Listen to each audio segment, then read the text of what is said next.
The book of Jasher, chapter 14. In those days there was in the land of Shinar a wise man who had understanding in all wisdom, and of a beautiful appearance, but he was poor and indigent. His name was Rikayon, and he was hard set to support himself. And he resolved to go to Egypt, to Osiris, the son of Anam, king of Egypt, to show the king his wisdom, for perhaps he might find grace in his sight, to raise him up and give him maintenance. And Rikayon did so. And when Rikayon came to Egypt, he asked the inhabitants of Egypt concerning the king, and the inhabitants of Egypt told him the custom of the king of Egypt, for it was then the custom of the king of Egypt that he went from his royal palace and was seen abroad only one day in the year, and after that the king would return to his palace to remain there. And on the day when the king went forth, he passed judgment in the land, and everyone having a suit came before the king that day to obtain his request. And when Rikayon heard of the custom in Egypt, and that he could not come into the presence of the king, he grieved greatly, and was very sorrowful. And in the evening Rikayon went out and found a house in ruins, formerly a bakehouse in Egypt. And he abode there all night in bitterness of soul, and pinched with hunger, and sleep was removed from his eyes. And Rikayon considered within himself what he should do in the town until the king made his appearance, and how he might maintain himself there. And he rose in the morning and walked about, and met in his way those who sold vegetables and the various sorts of seed with which they supplied the inhabitants. And Rikayon wished to do the same in order to get a maintenance in the city. But he was unacquainted with the custom of the people, and he was like a blind man among them, and he went and obtained vegetables to sell them for his support. And the rabble assembled about him, and ridiculed him, and took his vegetables from him, and left him nothing. And he rose up from there in bitterness of soul, and went sighing to the bakehouse in which he had remained all the night before, and he slept there the second night. And on that night again he reasoned within himself how he could save himself from starvation, and he devised a scheme how to act.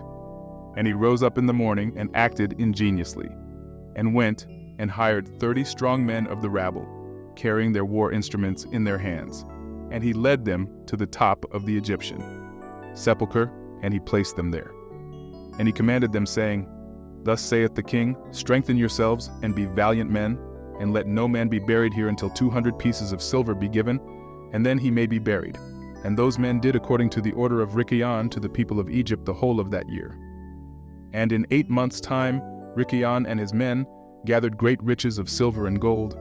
And Rikayon took a great quantity of horses and other animals, and he hired more men, and he gave them horses, and they remained with him.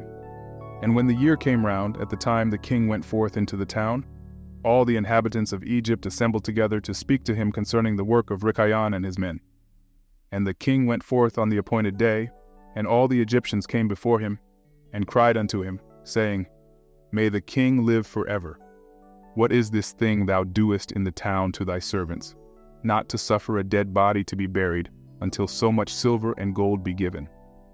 Was there ever the like unto this done in the whole earth, from the days of former kings, yea, even from the days of Adam, unto this day, that the dead should not be buried only for a set price?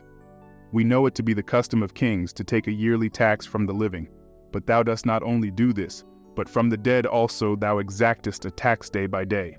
Now, O king, we can no more bear this, for the whole city is ruined on this account, and dost thou not know it?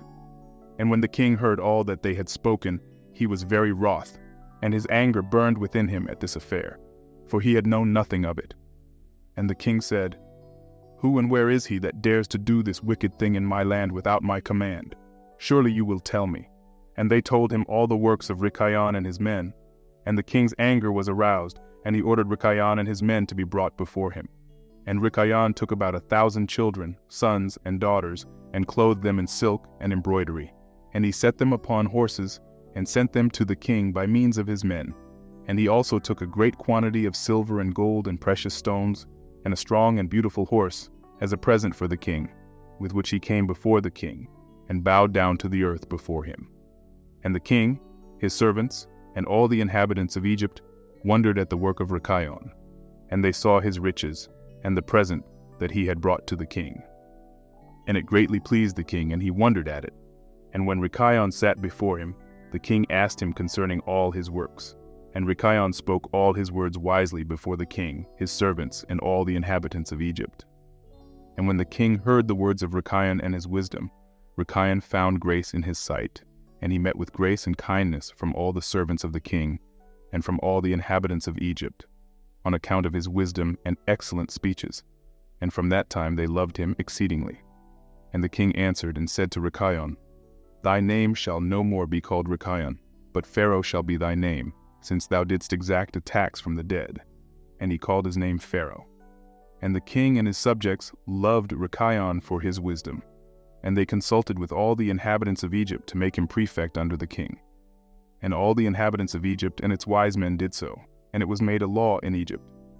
And they made Rechion Pharaoh prefect under Osiris king of Egypt. And Rechion Pharaoh governed over Egypt, daily administering justice to the whole city. But Osiris the king would judge the people of the land one day in the year when he went out to make his appearance. And Rechion Pharaoh cunningly usurped the government of Egypt, and he exacted a tax from all the inhabitants of Egypt. And all the inhabitants of Egypt greatly loved Rechion Pharaoh, and they made a decree to call every king that should reign over them and their seed in Egypt Pharaoh. Therefore all the kings that reigned in Egypt from that time forward were called Pharaoh unto this day.